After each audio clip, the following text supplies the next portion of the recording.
Dosti boli odštartované. Cena železníka 3800 metrov, dlhá steeplechase. Pred koňmi je 15 skokov.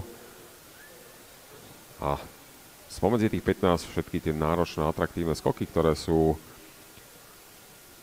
tu na Starhajskom závodisku. Ten prvý majú už kone za sebou veľký živý plot. Smerujú na veľký Bullfinch za vedenia Upguard T. Jaroslav Miška je známy tým, že má kone pripravené, takže mu chodia spredu, vodia dostihy a tempo diktuje Upguard T. Na druhom mieste je Fort Ryan. Po tretíkrát je v jeho sedle Jokian odložil. Tretí je v týchto chvíľach Prince of Lira s Janom Ilíkom. Na štvrtom mieste priebežne Averis, piaty The Bar is Closed a šiestý posledný Carilo.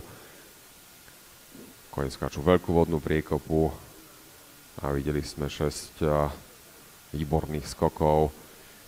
Vedie s náskokom 4 dĺžok Upguard T v modrom drese, zverejnec Štepánky Miškovej. Na druhom mieste v týchto chvíľach Fort Ryan, tretí Ryšiak Prince of Lira, štvrtý Averis, piatý brnenský víťaz The Bar is Closed a na šiestom mieste je v modrom drese Carilo, zverejnec Radka Holčáka. Kone pôjdu na horný živý plot a potom na dva veľké atraktívne skoky pred tribúnami. Starhajský a liverpoolský skok. Prekážky číslo 1 a 2. Vedie Upguard T pred Fort Ryanom a Prince of Lirom. Na poradí koní sa nič nemení a pred koňmi Starhajský skok. Oni naozaj v solidnom tempe idú a tie skoky aj náležite vyzerajú. Zatiaľ všetko bez problémov. Upguard T a Jaroslav Miška nadiktovali svižné tempo. Fort Ryan na druhom mieste, Prince of Lira tretí, Avery štvrtý, Barskos piaty a Carilo na 6. mieste s miernou stratou. Liverpoolský skok takisto bez problémov. Na tejto prekážke sa zvyknú stávať kolízie. Kone smerujú na diagonálu, najprv cez horný živý plot, cez veľký Bullfinch v opačnom garde a na diagonále ich čakajú opäť dva náročné skoky, liverpoolský skok na diagonále a francúzsky skok.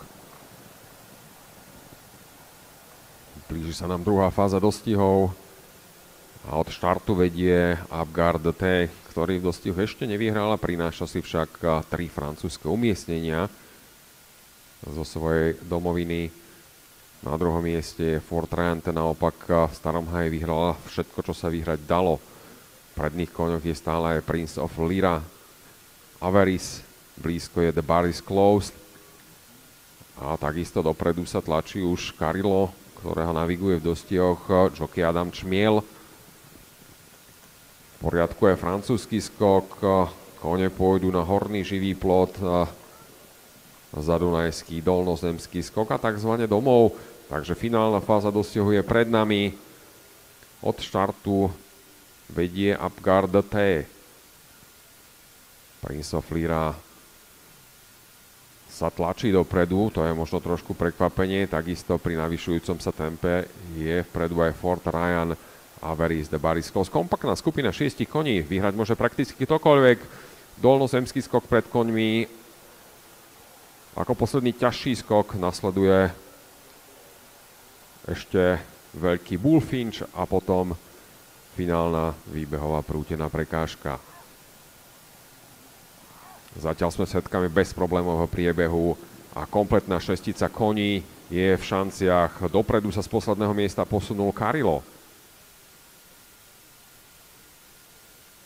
Upguard T, Fort Ryan, Carilo a The Bar is Closed, tak sa nám to vykravovalo, takže asi bude o víťazstvo bojovať táto štvorica koní, lebo Averis a Prince of Lira strácajú poslednú prekážku. Skáča ako prvý Upguard T, ale Fort Ryan a takisto Carilo sú veľmi blízko.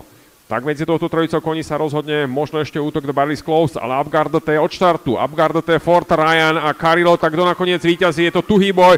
Upguard T pod Jaroslavom Miškom. Od štartu do cieľa a nikto ho už nepredbehne až po cieľovú pásku. Upguard T zvíťazí, na druhom mieste Fort Ryan. Tretí cieľom prebehol The Bar is Closed, Carilo štvrtý, Averis 5. a Prince of Lira na 6. mieste.